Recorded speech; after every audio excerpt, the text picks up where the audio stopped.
Ain't no half stepping with Marcus J. Live from the Den, Legacy Internet Radio. Thank you so much to the ladies of RVA Community Unity, our sister Connie and Rolanda, who were here to talk to us about just an outstanding event that we're going to have coming up this Sunday here in the capital city. We appreciate them for being here. We just had a nice little extended break because we taking pictures and spending time with them before they left us for the evening. So I really appreciate them being here and spending some time with us. So I just, thanking them. 804-402-2893. And they did mention before they left out the room that they already had some donations that were given to the GoFundMe account. And so the folks that were listening tonight, thank you. If you were listening and you donated money, if you were one of those wonderful people who did that, because as they told you, they have a lot of needs. It's a community event. It's grassroots. And so everything that they get is going to be donated. So thank you.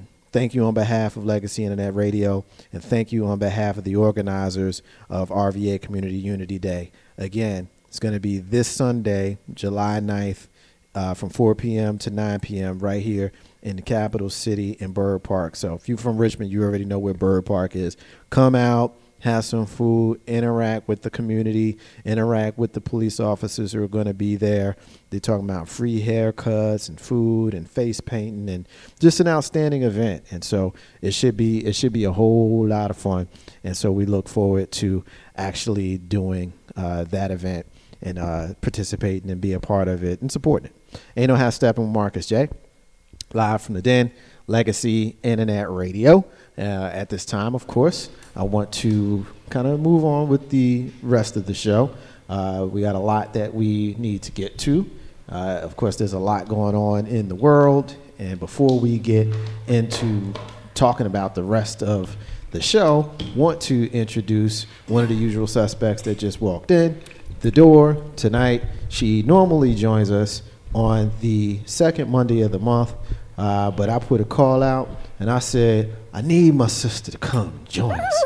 And she answered the bell, and I'm happy to look across the table and see my sister, Miss Tony, up in this joint. Hi. How you are doing today? I am wonderfully fantastic. Wonderfully, fantastically great and stuff.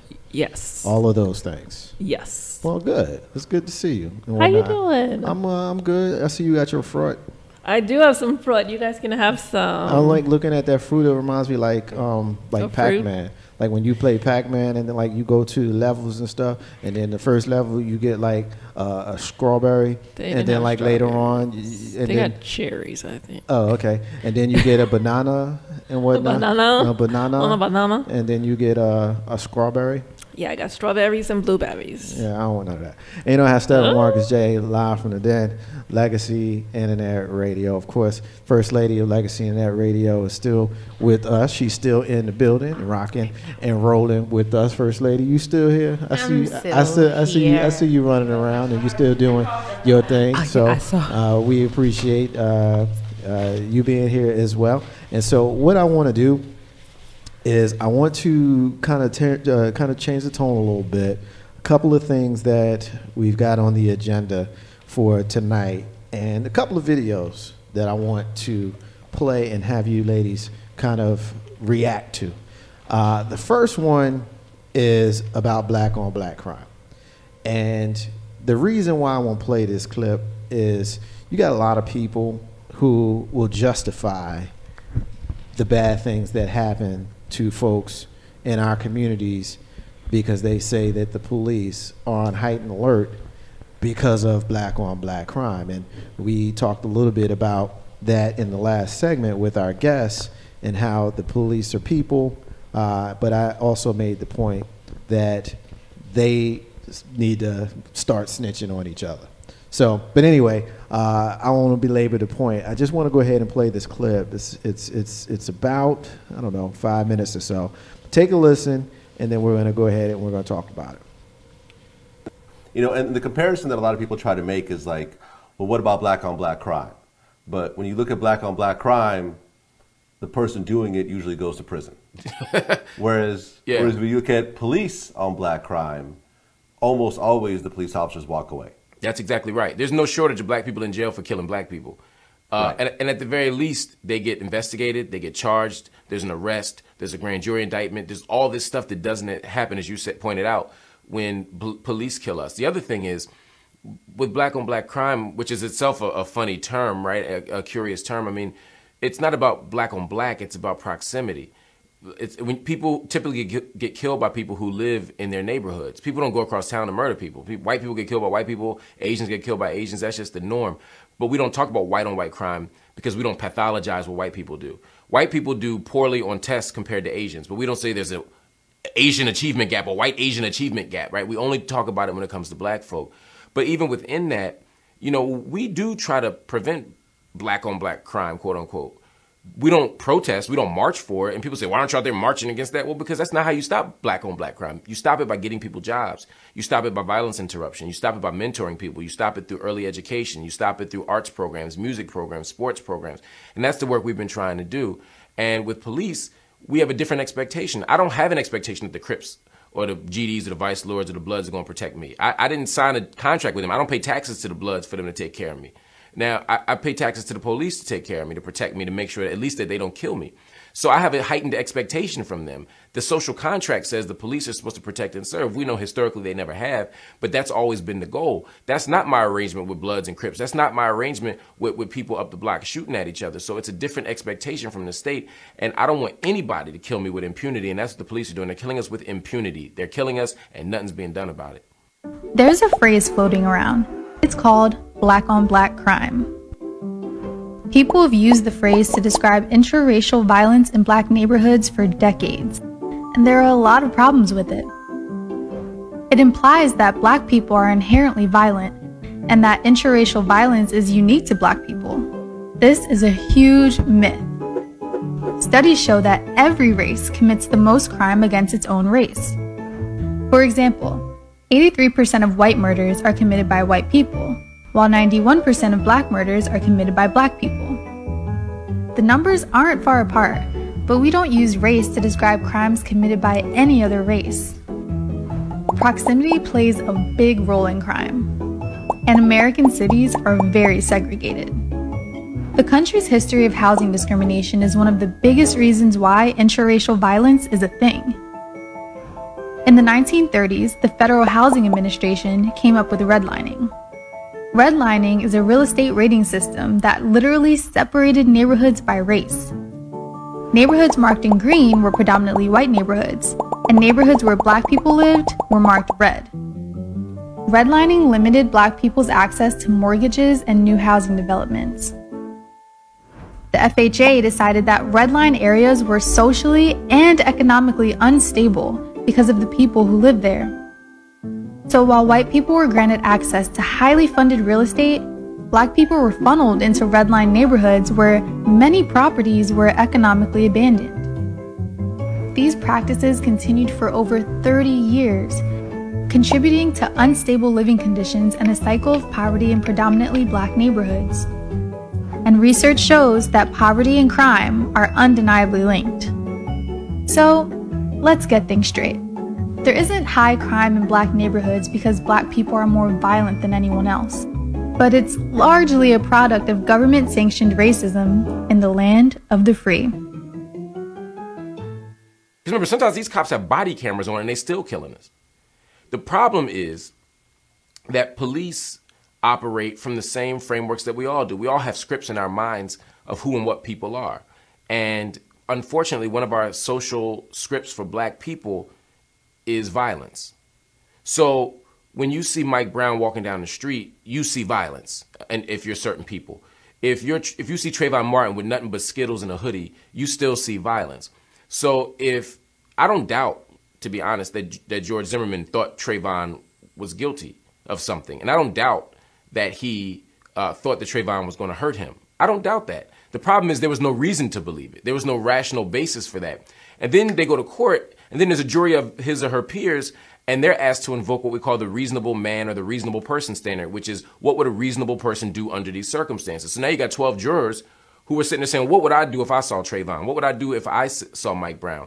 And unfortunately, many of them would do the same thing. So now not only do we have a police officer who made a snap judgment that was underwritten by racism, but you have a jury that makes the same decision and doubles down on it, and you have a law that makes it all legal. So we have literally codified, we have made it legal, we have normalized white supremacist fear of black bodies. So the problem isn't just a bad cop, the problem isn't just needing more cameras, the problem is the entire system is designed in such a way that it can't do anything but yield injustice to us. That's why we don't say anymore. I encourage people not to say that the system is broken, because that implies that we can tweak it, that we can reform it, that we can make it something other than it is. No, we need to stop saying that the system is broken and we need to make it work. We have to start saying the system is working and we need to break it. Ain't no half stepping, Marcus J, live from the Den, Legacy Internet Radio. Now, this is definitely a whole lot to respond to in that video as we kind of listen to the brother kind of share with us his thoughts. You know, and the on, comparison, black on black crime. So I just want to kind of talk generally about it. Before I do that, I want to get some comments in from the folks on Facebook Live. Shout out to our brother Steve. Let me get your mic on. My bad.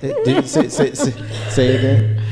That's my brother, Steve. That's your brother, Steve. Yeah, my real brother. Your brother is checking us out and whatnot. He said, "What up, Steve?" He said that he was going to listen, and so he's checking us out. So I appreciate the brother checking us out. Our sister Melanie from the Shy is checking out the show and whatnot, and see Shonda is checking out the show. Our brother Coach Reggie Ship is checking out the show. What up, Coach? And we saw our brother Hakeem is in there checking out the show. So much love to the folks on Facebook Live that's giving us some love here. So anyway, let's kind of jump into what we saw a little bit there in the video to see where the conversation steers us. First lady, we talked about, or the brother talked about, black on black crime, and there's a perception, obviously, with regards to it. He broke it down. He basically said that there's no such thing as black on black crime. What's your thoughts? You know what? I actually, and a lot of the things that he was saying, I agree. And the main thing that I agree with is I feel like that a lot of our young males, especially the ones that are in the projects, they need jobs. So I feel like if some people from corporations would they be willing to go to the projects, or if they, what is the thing that they have to know the number of people in the household? Is it the census? Yeah. Like, to find out who's not working and to see if they can offer these people jobs. Now, how... Tony, with your sexy self, I see your face of unsureness, but I just really wish that even if it's McDonald's or Burger King, like, can you have a job fair for, you know, for the projects, if you want to put it like that? Because I really feel like that a lot of these young men are out here in the streets could be working because they're of age. Usually when you hear the death rate, you hear it was a 26-year-old, 25-year-old. How would have differed if he was getting ready to go to work or if he was already at work? You know, so I really feel like that a lot that I took, the main thing that I took out of that video is that a lot of our black brothers, they should be working and they should be offered jobs. Now, if it's a thing of, as far as social skills or how to interview, I feel like that's another thing that the community should be able to offer is, you know, how to do one-on-one interviews, how to dress for an interview. So I really feel like that a lot of our young men out here now, they need jobs. What's your thoughts, Tony? Totally agree with Lissa and the gentleman. But I think before you even get to the job status, education is key. You know, there are so many adults who don't even know how to write or count. So it's very hard to get a job, even when you want to, you know, have a legit job, when you can't even fill out the application. So, you know, we need to have more equality in schools, you know, what materials and subjects are available to students. You know, I even think that at some point, you know, maybe in high school, you know, now they have like a lot of technical programs for students. You have the international baccalaureate programs. You know, I think that once students or children make it to a certain point where they know like the general I guess the basics of education. They can read and write, math up to a certain point, English up to a certain point, knowing certain things about history, which we know that's very it's segment. I mean, they decide what they want to teach history about and how they want to present it. But I think it's at a certain point, we should allow children to try to explore what fields they might want to go into, and not just, they'll have, like the tech school has like auto mechanic. Not that there's anything wrong with being an auto mechanic, but if a child thinks that, I really like computers, like my son just graduated from high school and one of his teachers told him he is great at coding. He would be great at coding. So don't just teach him, how to fix a car or to play a game. Show him maybe like the beginning requirements of what it would look like at the beginning of him learning how to become a coder. Right. Okay. So my question to you is, and I totally agree. Okay. It does start with education. So how do you, especially for the inner city kids or for the ones who seem to be having issues, like what grade should it start in, or what grade do you think the teachers should, I guess, when do they start preparing you for the world? I mean, when was it a ninth grade? I mean, right. Should it be really kindergarten? I don't feel like I was ever growing up. Not in school, but at home. Right. I think that it should start, even in like daycare. If a child is fortunate enough to go to daycare, right. You have to learn those things. I remember playing at daycare with we had like a little kitchen set and little toys and teaching us how to cook for pretend. Right. Teach me how to be an accountant. Right. Something that would really benefit me later on in life, that I might be able to be like have an interest in, and would be able to provide me a financially stable life when I become an adult, and not just saying, well, you can get a job at McDonald's because it's there. You can start with minimum wage, and maybe you can make your work your way up. Right. We need to lay the foundation for our children to be able to have options, because that's what really it's about. Success in life is based on options. Right. And the less options that you have, or the less options you think you have, that's going to determine your actions. And I think that a lot of these young brothers are like, I don't have no options. It's either, go out and sell drugs or do things that are illegal so I can feed my family, or try to stay in school, but I can't afford to go to college. So really, what's the point of staying in school? I just feel like that the inner city has so much lack thereof when it comes to, things like that. Like I really see it more in the county schools. Like I went to Midlothian High School, so all of that you said, we had all that. Mm-hmm. Like the when we made snickerdoodles and what was it, home ec class, and you had sewing and all of those things. And like I said, I'm not really sure if the inner city like deep schools offer that, because I didn't go there. But I know that the inner city kids don't get as much. And I think it was a clip that you actually played last Monday on Half Step on Marcus Day, about the girl who went to the other schools and saw how well kept that school was and things like that. That's like so true. So again, for these kids in the inner city, or where we feel that they're not getting as much attention as they should, like what can they do? It's not like the parents can afford to get up and move to. And they shouldn't have to. And that's the thing, I wonder, like, how do they determine what schools get what materials? It should be proportionate to the number of students that they have. You know what I found? Zip code. That's a big part of it. Here's what I found. There's a couple of things that I want to kind of address here. The first thing is generational. I remember when I was in the 7th and 8th grade, there were two classes that I took, one in the 7th grade and one in the 8th grade, 1987 and 1988. Fred W. Martin School in Jersey City, New Jersey. Inner city school. I say it that way for a reason. In 7th grade, I took a class called Home Economics. How many people in 2017 even know what that is? None. Not too many people even know what home economics is. But basically what home economics is, it ain't got nothing to do with money. When you hear economics, you think money. What it is it teaches you how to run your household. You learn how to cook. You learn how to clean. It's household skills, like the First Lady just said.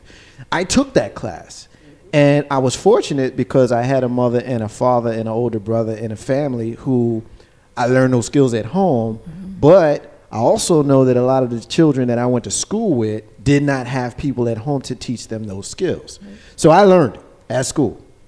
my mother tells me about how when she was in school, and we went to the same school system, not same school, but same school system, 26 years apart. And they had a class called civics, where they learned legislative, judicial, executive. How many people listening right now even know what that means? And I'm not saying that to take a shot, because I'm not trying to take a shot. What I'm saying is we aren't taught the same way that we were taught in generations past. In the 8th grade, I took a class called woodshop. And in woodshop, I learned how to work with my hands, literally how to paint, how to stain wood, how to cut and carve and all that kind of stuff. Now, I ain't used none of that stuff, but I have a couple of the projects that I learned how to do from having done that. So I say all of that to say, and actually one other piece that I want to add before I get to my point and introduce some folks that just walked in, but I say all that to say that in 2017, when the First Lady and Tony were both talking about how they disperse, well, actually the First Lady said how they disperse money. And Tony, I think you suggested that it should have something to do with the student body and that sort of thing. Right. But my understanding is a lot of it has to do with the participation from the parents. True.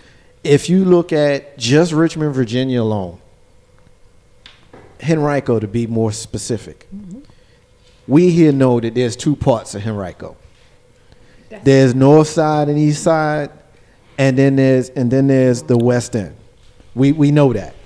And so we know what North Side and East Side gets because it's the hood. Yep. But we know what the West End gets because it's not the hood. And so a lot of it has to do with those type of economics. Now, one more thing I'm going to break down before I introduce our guest. North Side and the East Side, with it being a hood, oftentimes has parents who may not be able to go to the meetings, and a lot of them who choose not to go to the meetings.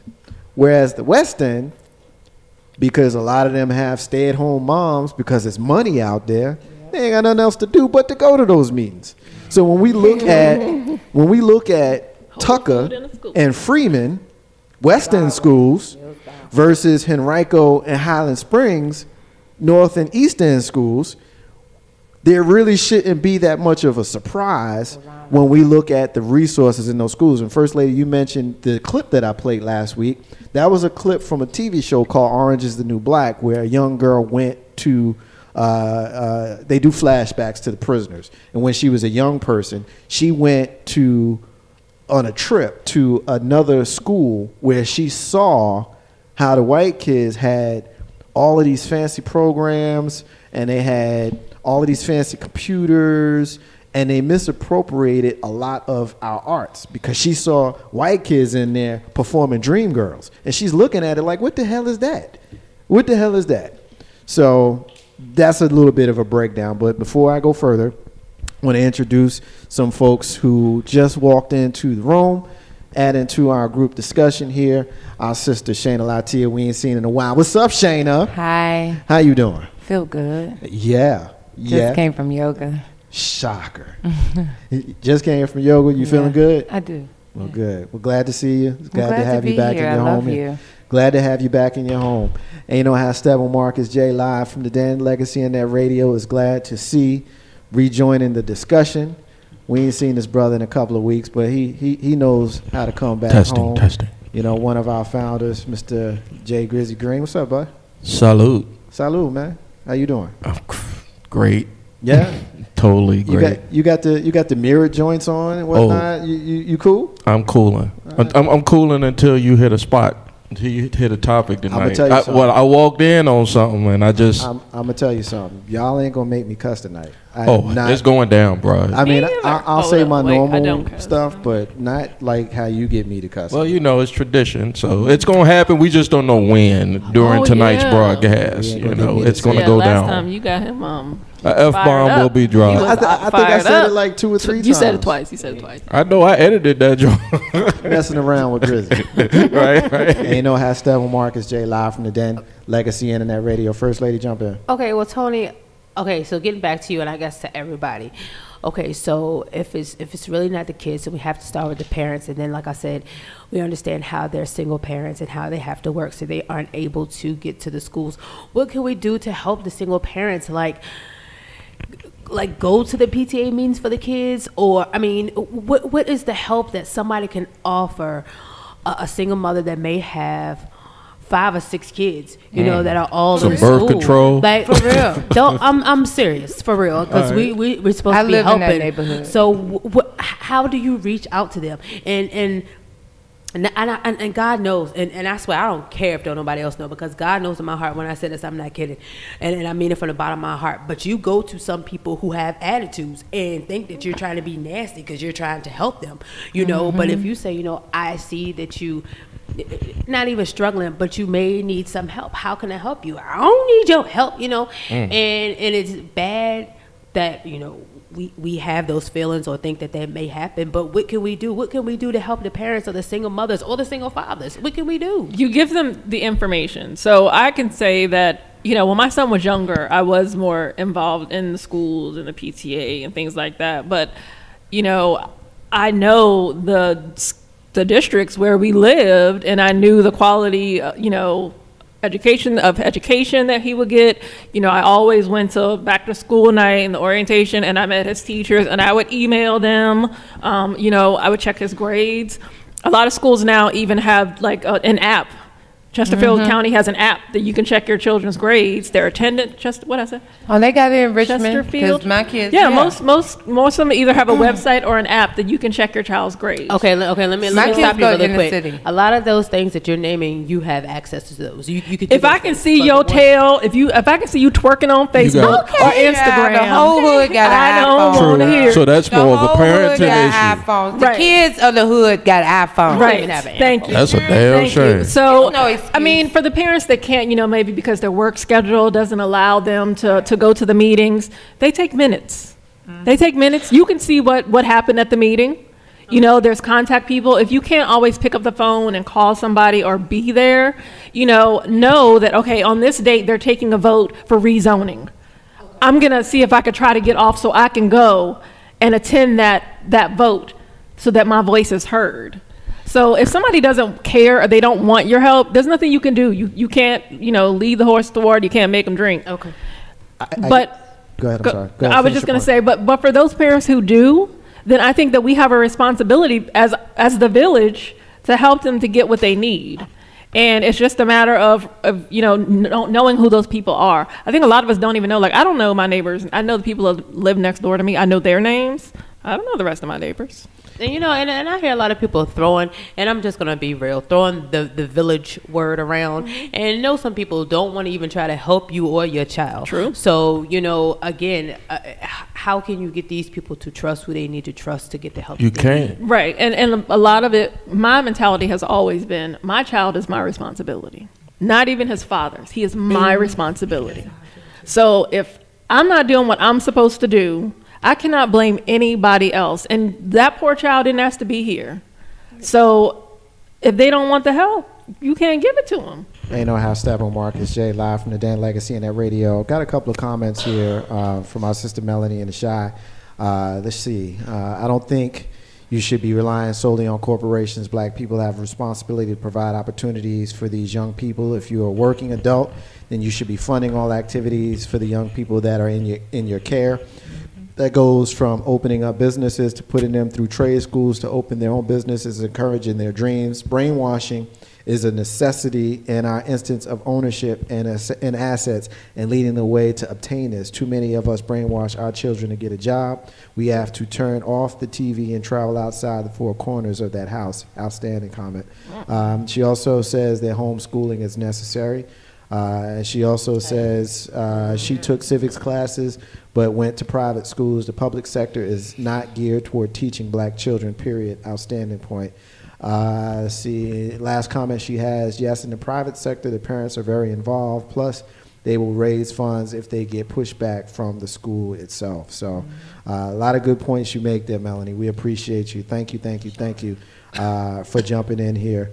Grizzy and Shayna, jump in here. You guys are ladies parents. first. Shayna, you're a single mom. Talk to us. I am a single mom. Talk to us about your experience. I grew up in inner city schools, and we did not have the resources that some of my friends who grew up in Henrico or Chesterfield had. I was number 3 in my class. I still feel like I was, there, but yet we were lacking a lot of stuff. We didn't have programs like other schools had, but still, I think it's all individual sometimes, because it's either you're going to do it or not. I am a single mom, and both of my kids make straight A's. Straight A's, both of them. That's what's up. They go to after-school programs. They do basketball, ballet, whatever. I fund all that. I'm not always able to go to PTA, but my mom, that's where my mom steps in. She is retired. That's so good. Her whole thing is taking care of my kids.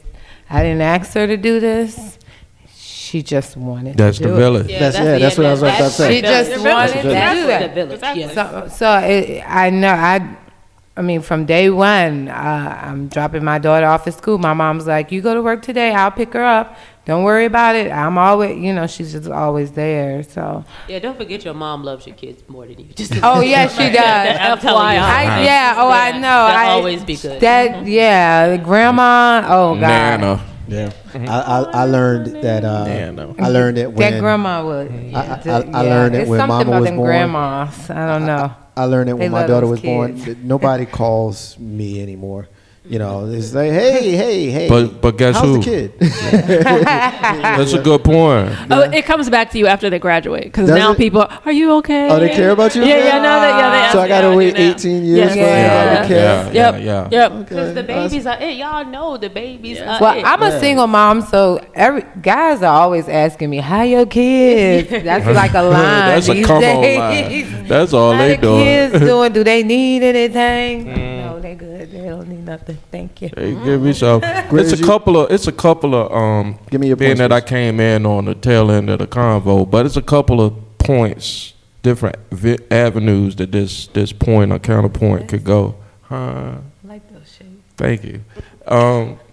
So we speak about the personal responsibility aspect of it, which I think is for black folk. That's all we've been thrown after 1865 is you got a slow down head start, but you got to be personally responsible for your situation. Right. When you started like 3 laps down, so that's been fed to us so much. I'm just speaking about me and the people that that are very I just speak about my family. It's very important for us as black people to say that we holding it down, decent, respectable black folk now. Because there's some folks out there, and I don't want to put race on it, but being that I'm black, I'm going to talk about the people I know. So there's some people out there that run away from the personal responsibility, which takes me into the second avenue of the argument, which means that they are then depending on others. It could be the village, it could be the government, it could be, those are the only 2 things other than jail. Well, that's the government. So, some people don't mind working. Some people, when I say don't mind working, I mean they don't want to work. They collecting checks. They collecting checks, and and I know people like that. What tends to happen when we speak about the school debate and how we're almost, it's almost like we should self-segregate ourselves again. Like going back to the 60s prior to the civil rights movement of the 50s and 60s, because the education system don't seem like, grew up in the inner city, went to inner city school. You know, I had good values, so I studied, got straight, you know, not straight A's like Shana over there, but, you know, what'd you get My straight? kids, not me. Oh, yeah. I made A's and B's. Like her kids anyway. But I mean, I got A's and B's, and so I paid attention, you know, because I knew that was my only way out. What was preached to me was the only way out of your situation is your poverty. Because I'm going to tell you what, and I don't know who said this, but it was on somebody's album that's been dropping lately. I ain't gonna quote nobody. But we know about more white people history than we know about our own. That's real. And that's because we, through school, get, you know, if you're proficient in school, you're gonna get that, you know. But there's a definite lack of resources when it comes. What y'all got? There's a definite lack of resources when it comes to. So let me get back to the self-segregating part. So it's almost like we should, when we talk about, you know, letting the village and starting our own private schools and homeschooling, because honestly, I don't have a gripe with the argument of the school vouchers and the private schools and stuff. I really don't, because if my child can get a more attentive teacher and is just not on the what do you call those things, the rat wheel, to get promoted through schools and don't learn nothing and can't be a productive citizen when y'all can collect your taxes, government man, you know. Why should we? We should have our own schools. We should have our own private schools. We should be, because there are, I guess you could say, since we've had integration since what, late 70s or late 60s? Integration? You talking about in the schools? In the schools, yes. Oh yeah, the busing was like in the late 60s, early 70s. Got 50 years of evidence. Yeah. That's 50 years of evidence to say, now we do have great stories.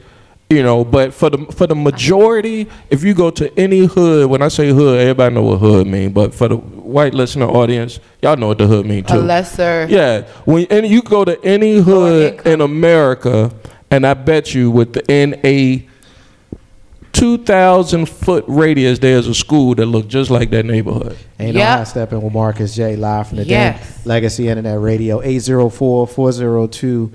2893 is the number to dial to be a part of the discussion. Couple of things, couple of quick hits that I want to get to in this segment while we're still kind of on it.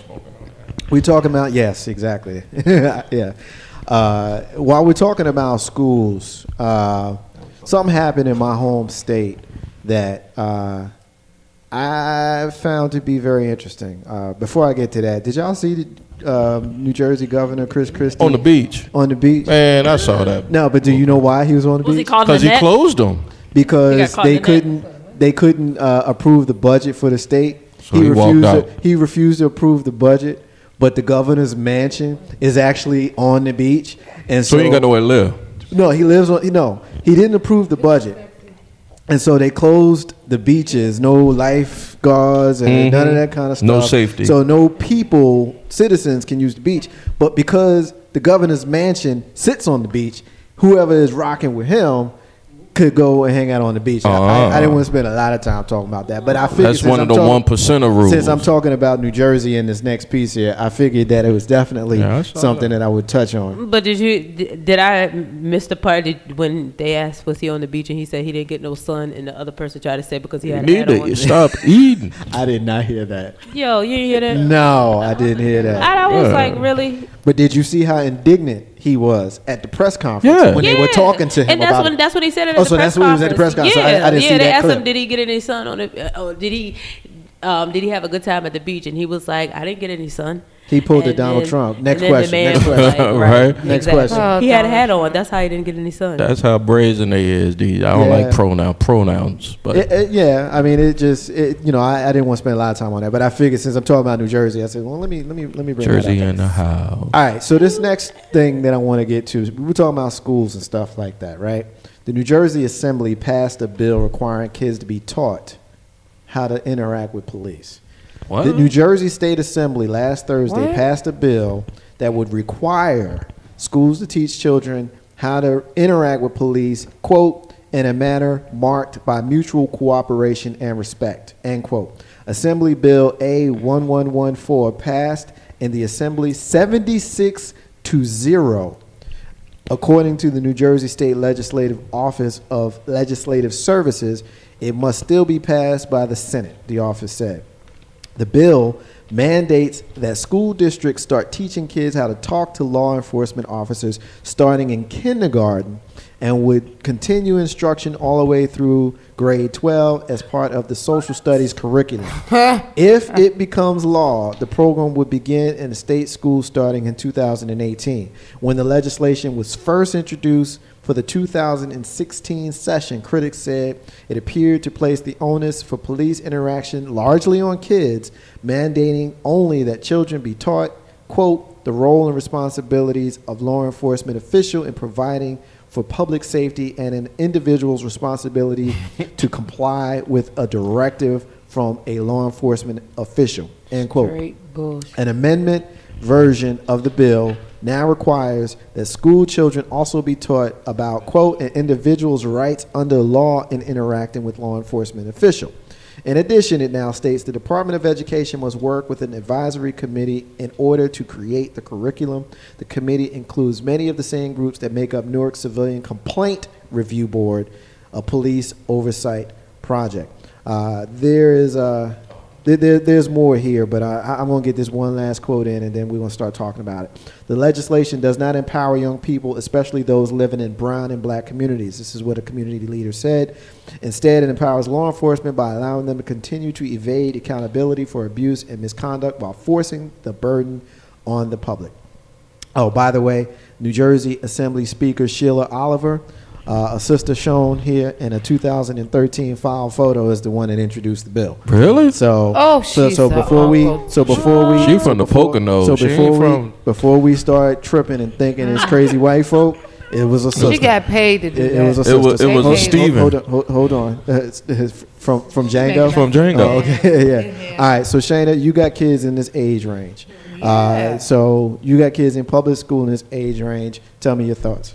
I think that's straight BS. Why? Because, I mean, after all of these shootings and all that, now they want to propose, let's teach them how to back down to the police so you won't get shot. That's how I'm taking it. Like, I don't like it. I don't like it. I think it's I don't think it's going to be fair. I don't think it's going to be fair. I think they're going to have some kind of protocol that they do. It could be like they did on the West Coast. Police officers just could roll up on anybody, and you gotta, surrender. First lady, jump in here. You're talking about kids from K to 12. She's sipping her tea. From K to 12 who are going to be legislatively taught based upon what is now required as part of the curriculum. They have to learn how to interact with police. What's your thoughts? Let me tell you, I wouldn't be surprised if the trickery, if they go down the line and say, we're also going to teach y'all how we do fingerprints. Right. So we're going to go ahead and just put your fingerprint on this. Take a picture. At the age of 3. So we just going to see how this going to look. So we can tell y'all what not to do. And they already got you in the system. So, yeah, I think it's bogus. It's another way just to not only to shake the students up, but of course they ain't got no hope in them either if they're thinking about doing this, especially that lady. I'm pretty sure she does have kids, but she probably was thinking. Yeah, I'm pretty sure somebody paid her to do this, so she got a good check. But yeah, I think it's just, again, when I said before, I went to St. Paul's and I heard a white bishop actually come to speak, and he said that his wife, she worked for the Richmond City school system, and they had started testing kids in the 3rd grade to see how many jail beds they were going to need in the future. So if they're already doing it now, at that young age, nothing surprises me at what they might be doing. This is sad. So, I mean, that's what he actually said. This white bishop said it's in front of St. Paul's Baptist Church on Creighton Road. It's real. That they were starting testing kids in the 3rd grade to see how many jail beds they needed. Testing them as far as their skills and everything. How you act. How you think. Everything. Are you a criminal already? You born a criminal? That's just how many jail beds we gonna need. So I mean, it's money. Nothing surprises. It's about money, and it's about money, and a lot of it is connected. They get more money than the schools. It's money is connected. Like you said, First Lady, when you talked about testing them that young, because they're building the prisons now. You know what I mean? So how old are you in the third grade? You what, 9, 10, depending on how smart you are? 8, 9, 10. That's how old you are. And so what does it take? 5, 6 years to really build a facility that size? So you figure if you're 10 years old, in a few years. I bet that's where your living quota is going to be. Jump in here, Grizz, when you hear this. What are your thoughts? It's indoctrination at the 10th degree. Like, you can't teach no kid how to interact with police. One of the things while you was reading our article, the first thing that came to me is this myth that was shoved down our throats that the police was there to serve and protect. So what part of serve and protect makes me want to then have to be on the submissive and or surrendering path if they there to serve and protect? Like, come on, man, y'all. Well, they tripping. There are some people, Tony, who disagree with the general consensus, and I haven't said what I think about this, and I'll speak on it last. But Kathy says that it's fair because I posted this as one of my fair or foul questions. Kathy says it is fair only if the cops have similar training or mandated day to spend with the community, a meet and greet. Both sides need to learn to respect each other is what Kathy's point is. What say you? Okay, so I do agree that both sides need to do it, but K through 12, that's ridiculous. Second, this country is going to become a military policed 24/7 state, because why would you need to teach children that? I mean, yes, we should know basic laws, like don't break the law, like don't buy drugs, don't use drugs, don't kill people, don't steal. Wait a minute. I mean, That's what DARE's for. I like drugs. I was thinking DARE. Like, we had DARE when I was in school. DARE was great, and it made all of us we liked the police officers. And it's DARE. It's so ridiculous. I'm sorry. Go ahead. But so how much are you going to? How much money, I wonder, are they going to invest in this? What do you call it? Law program. The curriculum. Yeah. Into this curriculum. How much is this going to be? And why not teach our children how to be tolerant of people who are different from you? Yeah. Why not teach them, we talked about teaching them social skills and skills that will help them to be good, productive, successful people. Why not taking that route instead of saying, we need to teach these people how they need to interact with us? Because ultimately what you're going to do is teach, either people are going to be terrified of you or they're going to hate you. Yeah. There's going to be one extreme or the other. There's not going to be an in-between. I don't know what their goal is with this program. They said whatever they said, but what is your end game? Because at the end of the day, we all know that there's still going to be police shootings of minorities that are going to be way disproportionate of majorities. And there's still going to be racial tension between the police and civilians. And I just think in that whole testing thing, I had people in my family when I was in high school telling me that I was going to end up in prison. Really? Or somebody was going to kill me. Like, that's how. What a great mission I was a little statement. off the chain. You know what I'm saying? But people change. I mean, I had reason for doing it. I wasn't that bad. Like, I wasn't doing anything illegal. Hold on. So let me just make sure I understand this correctly. I was not a criminal. Good. I mean, yeah, that's what you see what I had to do, I've Shayna. never been a criminal. I've never been a criminal. So someone in your family had to have that, talk, to straighten you out, that straight. Oh, okay. It was. Because, you don't have to be specific. No, by the way. So I've always been a very violent, very strong-minded, outspoken, yet intelligent. Right. And I've always felt like I deserve respect. Of course. Child or not. Oh, hell no. No, and that's another problem that's something else that's wrong with our society and our children today is they don't feel respected. Everybody has a voice. And we have to listen to our children. That's a different Because a lot of times they end up doing stuff because they wanted to be heard. Maybe because that's you're a mother. And so coming from it's attention. Right. No child should be. I mean, yeah, you should of course, as a parent, speak to your child's emotional needs, but you don't put them on that level as the parent. Put them on what level? What level are you putting someone on by just listening to what it is they have to say? Because sometimes children don't know what they're talking about. They don't have to know what they're talking about. At least hear them. Okay, I can hear them. Okay, so back to the whole testing thing. Yes. What exactly are these tests? I mean, are they checking for like aggression or? What it is the correlation, and correct me if I'm wrong, First Lady, from your understanding of it, but the correlation of success in these standardized tests is the determining factor of will you eventually live a life of crime. For example, the smarter you are, the less likely you are to be doing dumb shit. Okay. You know what I'm saying? And how many serial killers are geniuses? Well, that's what I said. I said the exact same thing. I wanted to say to Marcus's point. Yeah, well, that's not my point. That's my understanding. That's what the yeah. Okay.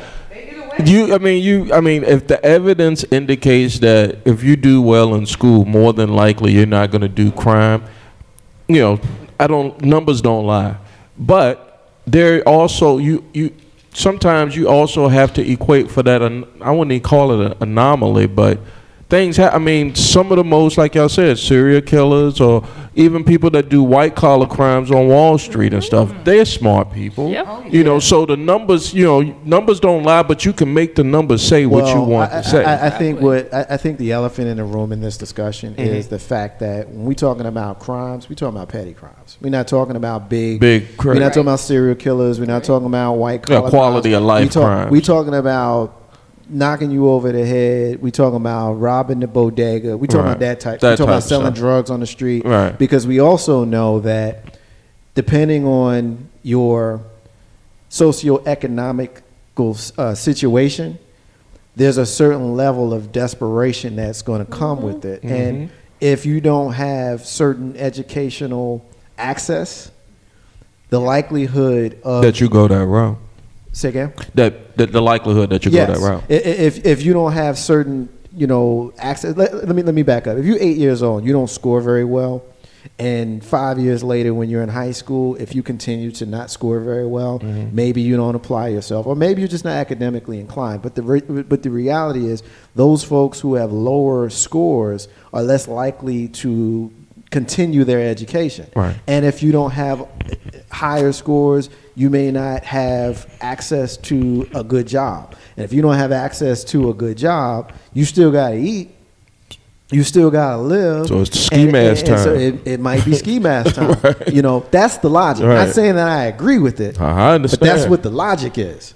You know what I mean? And the reality is, we remember, it's five of us in this room, age ranging from early 30s to mid 40s right now. And the reality is, we all remember those people that we went to school with that didn't get the greatest grades, and we kind of know where they at right now. Yep. Doesn't mean all of them were, because there were some folks who didn't get good grades, and they might be doing better than we are. But there were a few who, when you looked at them, even though you was 10 years old in 5th grade, you was like, man, that dude's going to jail. I know it. Yeah. And he's probably in jail right now. Right. That's the logic. And that's the logic that we're dealing with. Because not only are those kids scoring low, but then they get thrown away. Exactly. They get thrown away. And but hold on, let me finish this point. They get thrown away, and they get put in a tier system. Because when you look at those testings, right, there's 3 levels of testing. There's the average kids. There's the average kids who are expected to be the middle class kids who are the ones that are the foundation of the middle class. Basically, that's us. Yeah. With all due respect to all of us in the room. And I'm quite smart. But basically, that's us. I can dig it. And then there's the top tier kids. Those are the ones who usually end up running Fortune 500 companies and all of that kind of stuff. But then there's those kids that don't score very well. Those are the ones that get thrown away. See, they like us because we run the country. Right. So you don't really worry so much about the upper class, because you know what? The highest level scorers, because they're going to be all right. Right. They want to cater to us because we run the country. Right. So they can get But the lower scorers, those are the ones that get thrown away. Yeah, I mean, great point. I think you described, what was that movie, that documentary, Freakonomics? I don't know if anybody ever saw that, but it talks about how the education system is almost like just Marcus just described, where coming in when you early childhood or kindergarten or first grade, I think those early years, some school systems already pegged you for a curriculum. They already pegged you to be that middle of the road guy, or that, you know, highly intelligent, or you know, heavy headed, one of the other, you know, it's just gonna be that way. But you know, so that brings in a bigger, a macro type discussion of resources and where do we as taxpayers want our tax money to go when we live in a middle class neighborhood, or if you're poor, you doomed, you know. And so how do you? And I'm not gonna. I'll say this. What the both political parties don't do a service to is poor people, black, white, brown, or yellow. They don't do a service to nobody that's below the poverty line, because your vote to them don't even matter, you know. And I'll wrap this up by saying that if you live in a poor community, you know, the way that the way that capitalism itself is set up is that you have to forward yourself by education. You know, a pile of money not gonna just fall on Pookie head, you know, and he gonna lift everybody out the hood unless he can, you know, got a jump shot. Go ahead. I finished my point. And I just want to say this real quick. And it was an interview that I was listening to on the Breakfast Club by, I don't know if it's Mr. Mohammed or Dr. Mohammed, but when he was saying like that for a lot of our black students, what they're going to school to like major in, and he was like, he doesn't mean any disrespect or harm who people who took African American studies, but why are you taking that? Yeah. He was like, you know, we need more of our kind in like architecture and in science, you know what, things like that. And he was like, also you got to realize like you just getting an associate's degree is really not enough. You know, if you really want to get to where you need to get to, you need to get more than an associate's degree. So, you know, right. Or trade too, because I was just talking, and I don't mean to cut you off, but I was just talking to somebody the other day, and we was going through my I have two neighborhoods. My old neighborhood. When I say old meaning when we had that welfare cheese neighborhood, you know, and there was, when I was coming up in the 80s, there was 3 barbershops within a 4-block radius, you know, you could go to. And now ain't no barbershops there. So, and I'm just bleeding in a little bit to, and I'm guilty of this myself, because we all wanted to chase that American dream, but we do not stick in or reinvest back into our communities. And so when we don't do that, those familial or those ties we have to the hood, you know, is gone, because somebody's got to support that barber. Somebody's got to support that hairdresser that's doing. There was a lady, she did hair till she died. She was like 80 something. She was still doing hair in our neighborhood. Yeah, and that's what they do. So it's like, you know, I swear, honestly, Marcus, and I don't know, my thoughts, Jay Grizzly, don't reflect that. Ain't no hashtag. I'm not gonna say nothing crazy or cuss, but I'm almost advocating for self-segregation. Because we have 50 years of integration, and the poorest of the poor ain't doing no better. They can rip down Wickham or Creighton and build something else. It's just going to be like Chicago. They just going to be spread out. You know, the killers and the dealers going to be spread out everywhere and not in a concentrated place. Go ahead. And I'm sorry, and this is what I'm going to say before we forget my point. No. I was actually having this conversation, and it may sound so wild and crazy, but I was really thinking, okay, could segregation really work for us again? But I'm saying like this, segregation, that means everybody comes with the minority. That means we taking the Mexicans, all of us. But see, as people of color, we ain't got no problem with that. But let me tell you, we take all of us, anybody who ain't white, and we take all of us and go. Where we going? Hold on. Where we going?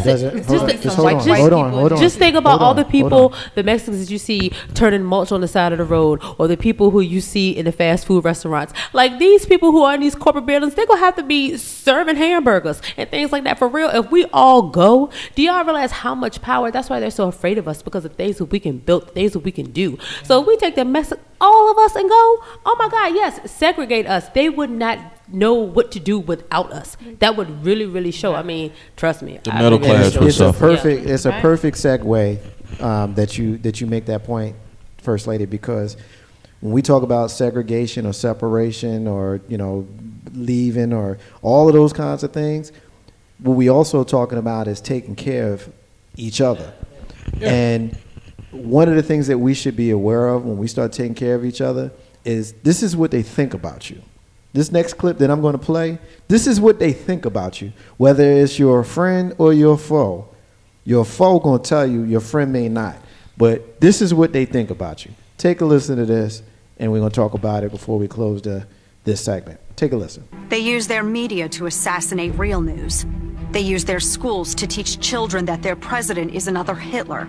They use their movie stars and singers and comedy shows and award shows to repeat their narrative over and over again. And then they use their ex-president to endorse the resistance, all to make them march, make them protest, make them scream racism and sexism and xenophobia and homophobia, to smash windows, burn cars, shut down interstates and airports, bully and terrorize the law-abiding, until the only option left is for the police to do their jobs and stop the madness. And when that happens, they'll use it as an excuse for their outrage. The only way we stop this, the only way we save our country and our freedom, is to fight this violence of lies with the clenched fist of truth. I'm the National Rifle Association of America, and I'm freedom's safest place.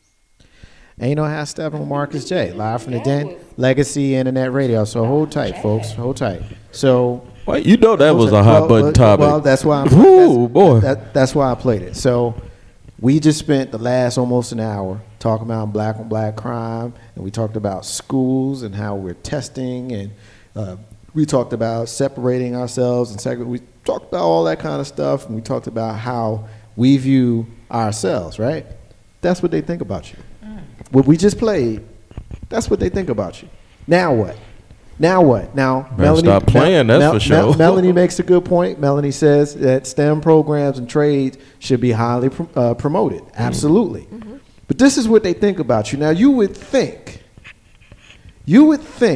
that already we would have the incentive to work together. Mm-hmm.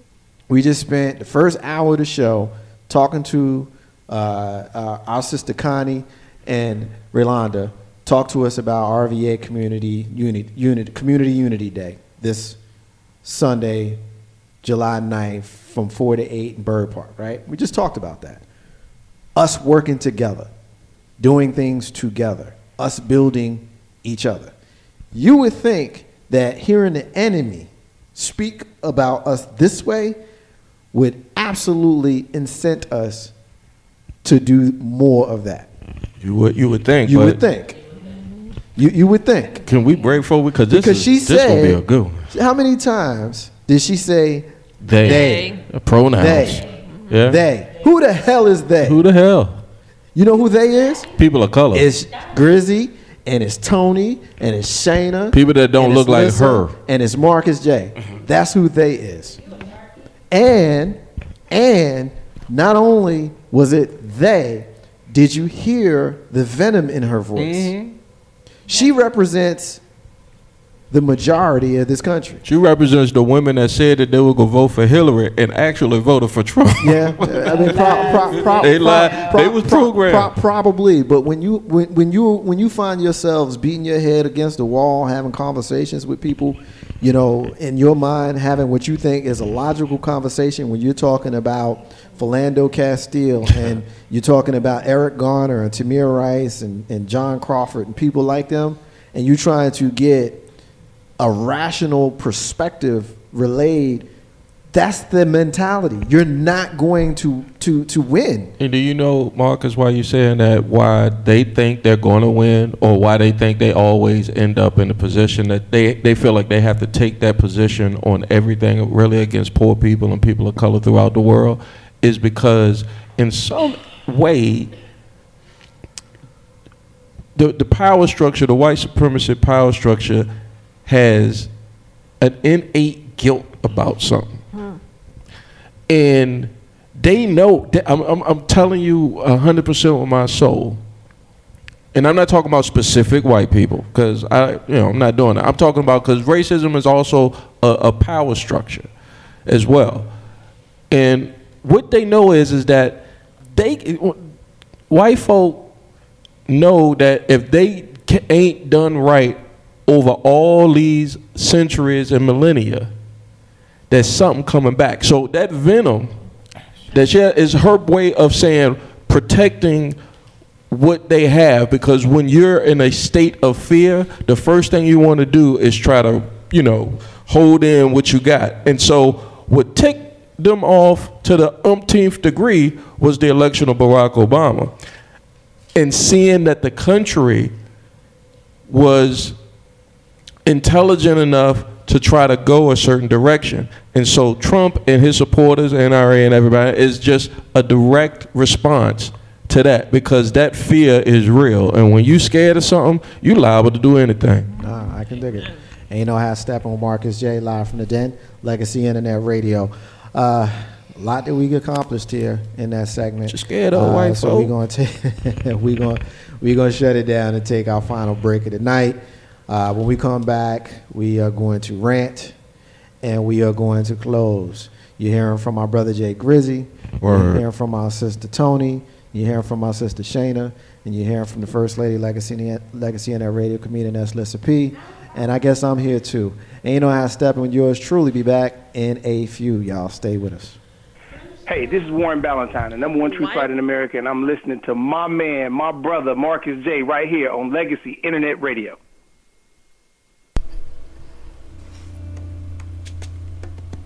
Holistic care for the mind, body, and spirit. Free Spirit Enterprises, LLC, is a parent company for Organic Creations, Jewelry by Design, Miller Publishing, and Consultation Services. Organic Creations offers you the best in natural, homemade skin and hair care products. Jewelry by Design allows you, the customer, to design your own jewelry, as it is custom made just for you. Thinking of self-publishing a book or novel? Check out Miller Publishing and Consultation Services. Free Spirit Enterprises is where holistic care meets mind, body, and spirit. Visit us at freespiritenterprisesco.biz. That's freespiritenterprisesco.biz. Or you can call 804-252-6562. Like us on Facebook under Free Spirit Enterprises, LLC.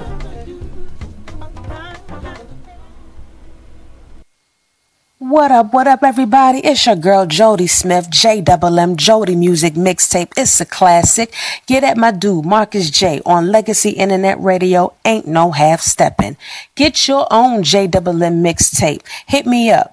Jody Smith on Facebook, Jody Music, Jody Music, or you can hit me up on Instagram or Twitter. They're both Jody_804. Get at me on YouTube. That's Jody the Artist. Check out some of my footage, some of my videos. You can listen in on SoundCloud, Jody Smith Music, or just give me a call at 1-262-JODY-804. That's 1-262-JODY-804.